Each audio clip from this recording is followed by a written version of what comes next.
During our childhood, when we got into a fight with our close friend, elders would say, "Don't mind them. After a while, they will get along with each other." Yes, after some serious dialogue with our friends, like, "How could you do this? Why did you say so?" we would naturally reconcile with our friend. We all know that after a fight with a close friend during our childhood, we felt like our whole world had collapsed. But that feeling transformed into the most beautiful moment when we reconcile with our friend. After that fight, we wouldn't mention it to each other. Why? Because on the spot we cleared up our paths and there was nothing important to keep inside us anymore. Maybe even now you can try to remember the fights you had with your childhood friends, but you may not remember the reasons for the fights in most cases. Because I don't remember the reasons for the fights that I had with my childhood friends. What I remember the most was the reconciliation part, like hugging, crying, and after a while, back to our business. Means playtime. So, yes, we can clearly remember the reconciliation part because it has a depth to capture our attention forever. But as we grow up, we start to overthink. When we have a fight with our loved ones, be it our father, mother, sister, brother, friend, husband, wife, son, daughter, or anyone, we might start to think it's okay for them to hurt us with some harsh words. We may also think it's not necessary to express that we are hurt. The biggest blunder you could ever commit in your life is this: not expressing that you are hurt.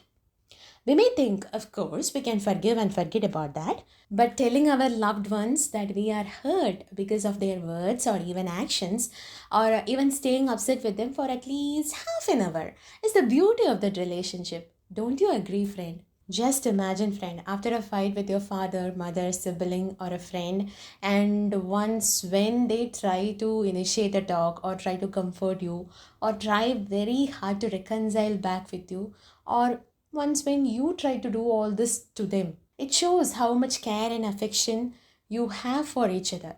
In most cases of anger and fight, we cannot avoid harsh words. And these words at times has sharp edges that could pierce through our heart and can wound our soul. And this wound, if untreated, it can be with ourselves forever. The pain remains forever.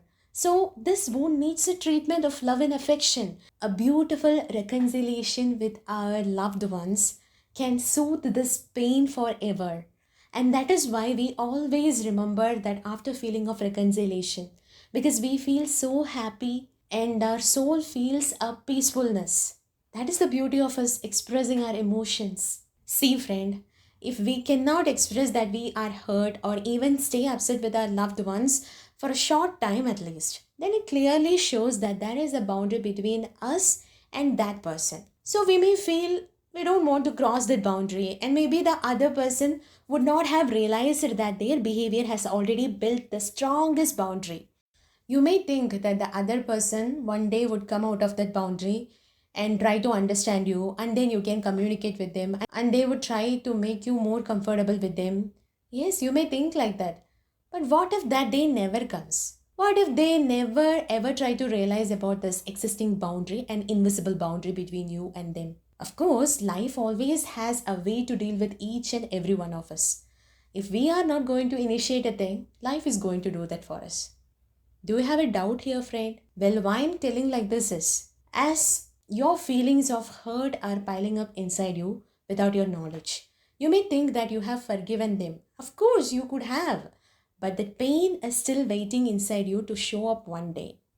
As these feelings pile up over the years, one day any of your fights may trigger this mountain inside you. And all your frustration, anger, and pain could explode like a volcano or even become an emotional nuclear bomb that lands very unexpectedly. And the tremors of the same could shake your loved one's soul to the core. So, friend, it is always wise to deal with our pain or emotions at the very time rather than suppressing it. Talk out your emotions, let them know you. The love and affection that comes out from reconciling with our loved ones by expressing all our feelings and emotions are like heaven. The strength of the bond between you and that person would be strong enough after a reconciliation to collapse any unwanted invisible boundaries if in frame. So, friend, think about it. By telling you all this, your moon friend is vanishing with a very last question to you guys. Friends,